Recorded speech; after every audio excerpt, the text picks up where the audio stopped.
Welcome back to the Ultimate Soap Insider channel. Today is a phenomenal day to dive into the darkest, most twisted corners of Port Charles. Grab your coffee and brace yourselves, because we have exclusive, explosive updates that will completely shatter everything you thought you knew about the current General Hospital. Let's get straight into the madness. Jen Sidwell is about to pull off the most spectacular, jaw-dropping vanishing act in the history of Port Charles. If you thought the ruthless criminal mastermind was going to rot in a Steinmauer cell or spend the rest of his miserable life staring at the concrete walls of Pentonville, you are absolutely dead wrong. The spoilers are screaming, and the writing is on the wall. Sidwell is not going down for his crime. He is going to escape, he is going to fake his own death, and he is going to leave a trail of absolute devastation. The PCPD thinks they have him cornered. The WSB thinks the threat is neutralized. But Jen Sidwell is an apex predator who thrives in the shadows, and he is currently orchestrating a masterclass in deception that will leave his enemies utterly paralyzed with fear. Right now, Sidwell is festering in the Port Charles Police Department jail, and the cracks in his armor are seemingly starting to show. Or are they? When Jordan Ashford recently paid him a highly tense, emotionally charged visit behind bars, Sidwell did the unthinkable. He asked her for money.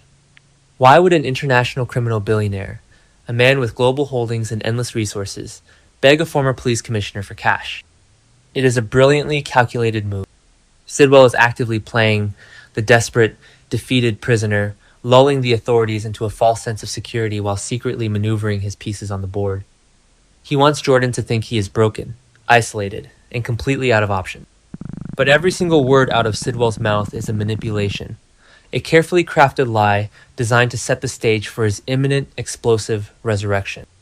But make no mistake, Sidwell's current predicament is entirely his own fault. He is stuck in that PCPD cell because of a monumental, catastrophic. He will not be able to escape prior to his trial, and it all traces back to that terrifying standoff at Marco Rios'. Sidwell had the ultimate ace up his sleeve, a planted cop on the inside. Cassius Faison, masquerading as the late beloved Detective Nathan West, was his golden ticket to freedom. But Sidwell's arrogance got the better of him. In a moment of sheer, unadulterated hubris, Sidwell exposed Cassius's true identity right in front of Detective Joe Fitzpatrick.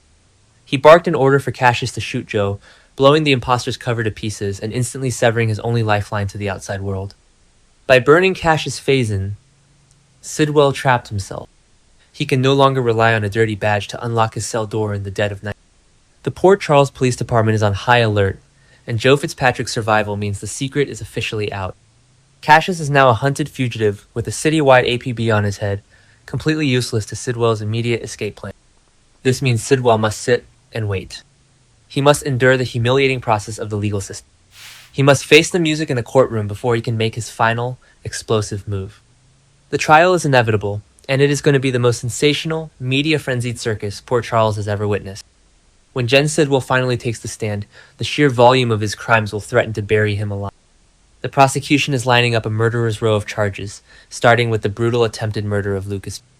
Lucas has been dragged through hell and back, consumed by the agonizing guilt of Marco Rios dying for absolutely nothing, and Sidwell's violent, gun-toting confrontation with the good doctor will be front and center.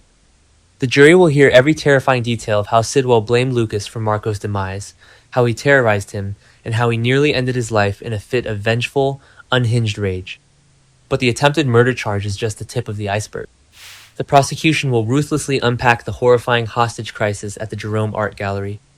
Imagine the chilling testimony of ADA Justine Turner, a woman whose life was irreparably fractured when Sidwell held her at gunpoint.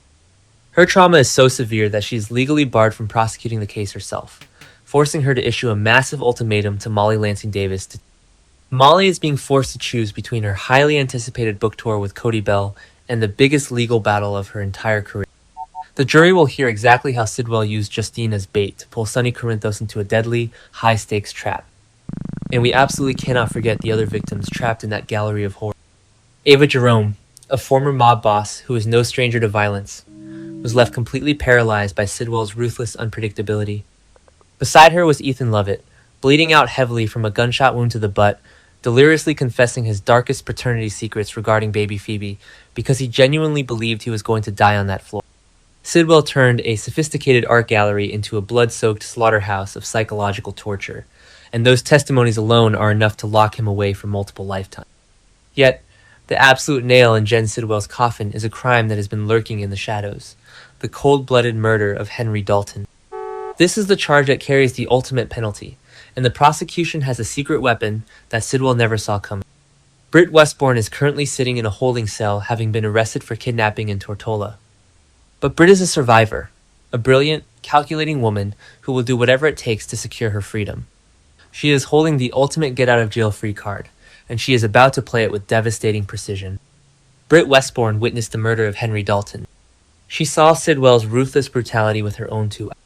Facing severe kidnapping charges and the terrifying reality of being trapped in a WSB system controlled by the ghost of Ross Cullum, Britt will strike a devastating plea. She will trade her eyewitness testimony against Jen Sidwell in exchange for full immunity and her immediate release. Britt's testimony will be the final, fatal blow to Sidwell's legal defense. With her on the stand, detailing the exact moment Sidwell ended Dalton's life, the guilty verdict is absolutely, unequivocally guaranteed. Sidwell knows this. He knows the trial is a completely lost cause. He knows that once the gavel falls, he will be strapped into a transport van and shipped off to the darkest, most inescapable depths of Steinmauer or Pentonville. And that is exactly when he will strike. The prison transport is the single most vulnerable moment in the entire justice system. It is a moving target, isolated on a lonely stretch of highway, far away from the heavily fortified walls of the PCP. This is where Sidwell will execute his grand, fiery exit from the mortal coil. How will a man with no inside cops pull off a heavily armed transport? The answer lies in the shadowy remnants of the WSB. Ross Cullum may be dead, his cold fusion prototype dreams shattered on Spoon Island, but his network of corrupt, rogue agents is still very much alive. Sidwell formed a deeply entrenched, highly lucrative partnership with Cullum. There are heavily armed, highly trained WSB operatives who were fiercely loyal to Cullum, and more importantly, fiercely loyal to the massive paydays Sidwell provided. These rogue agents will be the ones to hit the transport van with lethal force. Picture the scene: a desolate, winding road in the dead of night. The heavily armored transport van carrying Jen Sidwell is suddenly ambushed by a tactical strike team. Explosions rip through the silence. Gunfire shatters the bulletproof glass. In the ensuing chaos, the van is run off the road, careening down a steep embankment before erupting into a massive, blinding fireball. When the smoke finally clears and the authorities arrive, they will find a scene of total, apocalyptic devastation. The guards will be incapacitated, and inside the charred, twisted wreckage of the van, they will find a body. But it will absolutely not be Jen Sidwell. To successfully fake his death, Sidwell needs a sacrificial lamb. He needs a body burned entirely beyond recognition, a corpse whose dental records can be meticulously swapped, or whose DNA can be tampered with by his rogue WSB associate. Some poor, unfortunate soul, perhaps a rival criminal, a disposable henchman, or even one of the guards, will be left in that inferno to take Sidwell's place. The coroner will run the tests, the manipulated evidence will confirm the identity, and the Port Charles Police Department will officially close the book on Jen Sidwell. While the citizens of Port Charles breathe a massive sigh of relief, celebrating the fiery demise of their greatest tormentor, Jen Sidwell will be thousands of miles away, sipping a cocktail and plotting his next move. Where will he go? Sidwell has global holdings that rival the legendary empire of Victor King. He has heavily fortified compounds scattered across the globe. The most likely destination is Somalia. It was his stronghold when he held Lucky Spencer hostage, the very place where Isaiah Gannon barely escaped with it.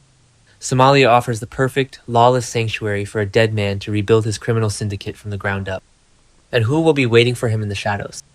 Will he reunite with the infamous traitor, Pascal Levesque?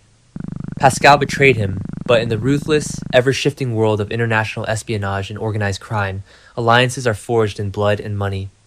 If Pascal can prove his worth, or if Sidwell needs his specific set of lethal skills, a twisted reunion is entirely possible.